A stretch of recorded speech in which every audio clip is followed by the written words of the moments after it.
rent a scooter for 400 to 600 pesos per 24 hours. Use Waze app to navigate to make sure you load up on data. It was Miriam's first time to ride a scooter, and she got a taste for the scooter life. Destination number 1, Claren Church, is the second oldest stone church in the country.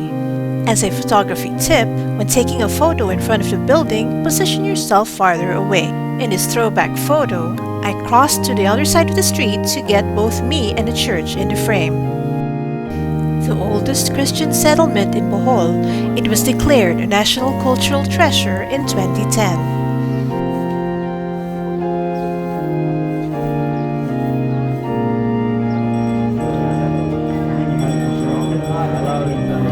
Nope, no drones inside the church.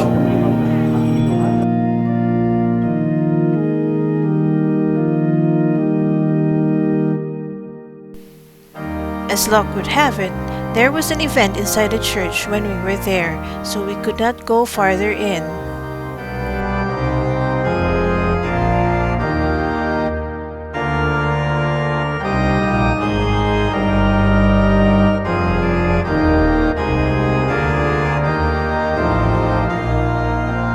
Yeah, they used corals. Big blocks of coral out of the ocean.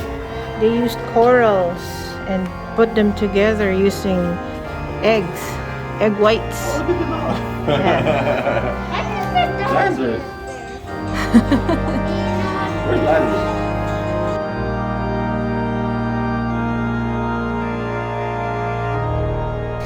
Destination number 2, Philippines Tarsier Sanctuary, Corolla. This is one of 2 places tourists can go to see tarsiers in their natural habitat. Only 2 tarsiers were around for viewing during our visit because the females were pregnant. Good news from this former endangered species. Fast facts. They can grow 3 to 6 inches high. The mommy tarsier has 1 baby per pregnancy. They are nocturnal. Their eyes are bigger than their brains. They eat small insects, spiders, small lizards, and birds. They can leap 3 to 5 meters from tree to tree. They live alone and need a lot of space. They are easily stressed by loud noises. When visiting tarsiers, we have to whisper to avoid stressing the tarsiers. When stressed, tarsiers tend to commit suicide, banging their heads against hard objects. Unfortunately, a lot of tarsiers have died of suicide in captivity, as owners let tourists take photos of them with flash, handle them, and even turn their heads towards the cameras.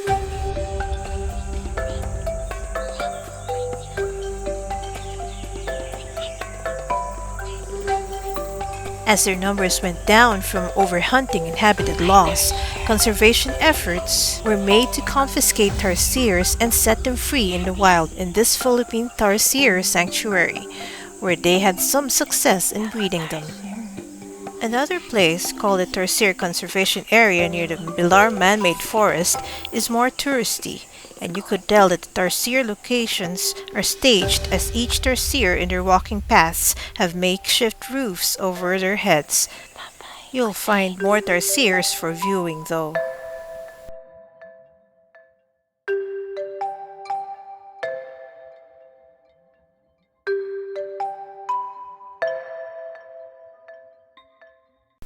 Destination number 3, Loboc Church.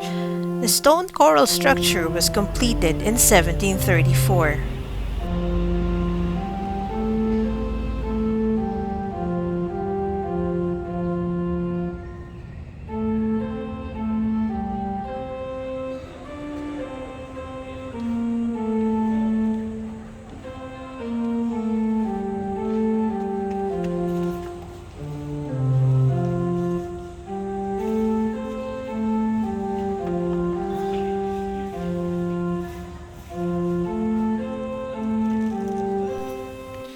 The Loboc Church stands on the banks of the Lubock River, which offers river cruises with buffet lunch at 850 pesos per head. We did not go on the cruise for two reasons. First, we had a vegetarian with us who will not eat most of the delicious food on board, so it won't be worth it. Second, we were pressed for time on this partly rainy day. But if you have the time and it's within budget, we do recommend taking your lunch here. Midway downriver, there's a stopover where cultural dancers present the national dance Tinikling. And if you're quick on your toes, you can even dance with them. You can also jam with a live band when they do the open mic in their repertoire. Or just enjoy the riverboat life. But if you're a hungry vegetarian like us, you might opt for a hearty home-cooked meal at Lubock Bistro, only 2 blocks away from the Loboc Church. Oh yeah, hot and hot. Hot to the touch and hot to the tongue.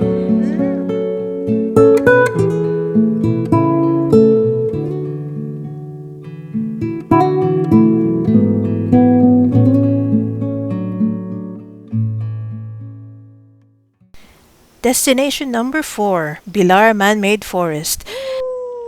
Nice. Video! Woo! Miriam!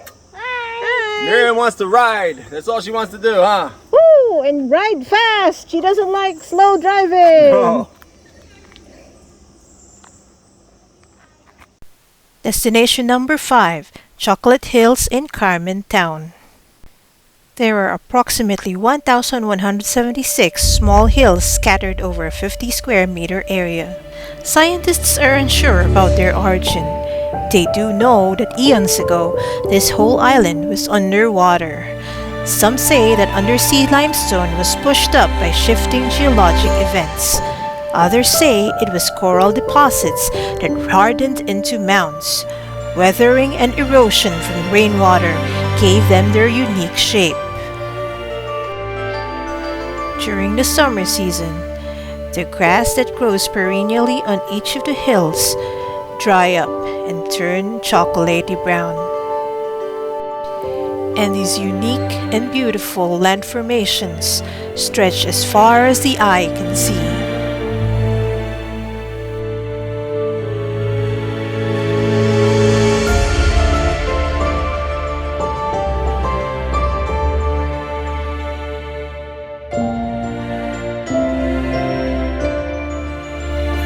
In fact, the viewpoint platform where one has to climb 220 steps is also a chocolate hill.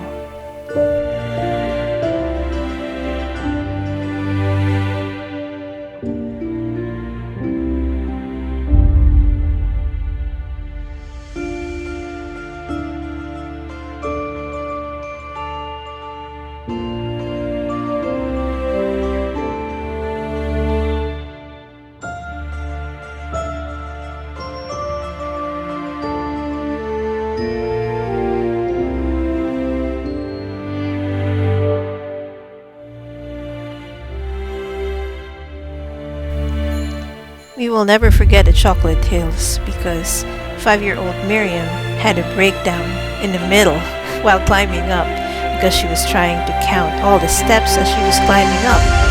All the 220 steps, yes. And when she got to 100, she miscounted and she wanted to go all the way back down to start counting all over again. And of course, we didn't want to do that.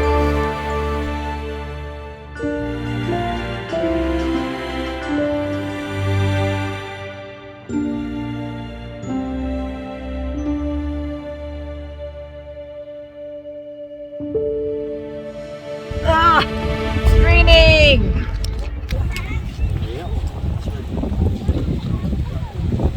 And we're stuck on top of a chocolate hill. Woo!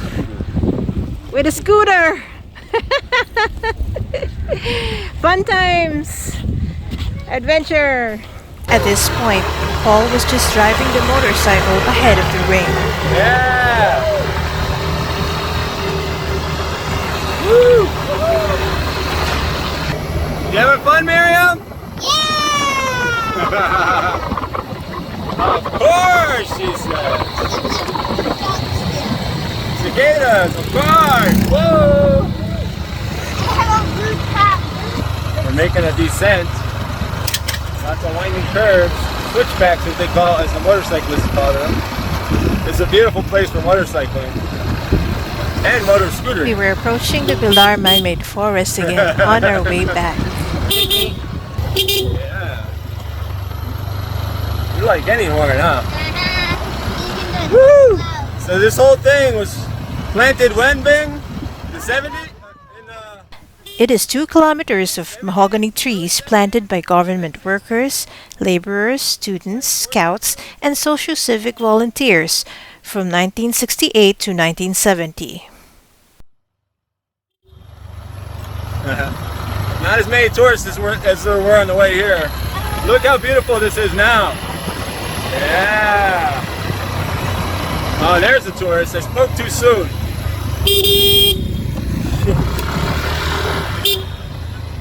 Wait, don't honk at me. You're gonna make people nervous.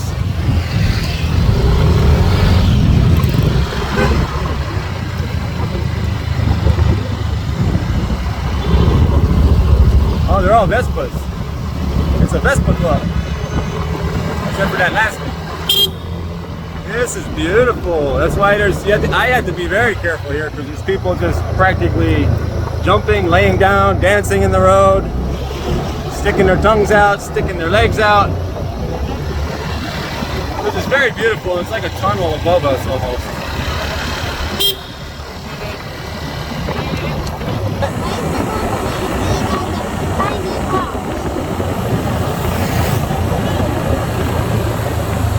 See what I mean? It's not over yet. Oh, this isn't too bad.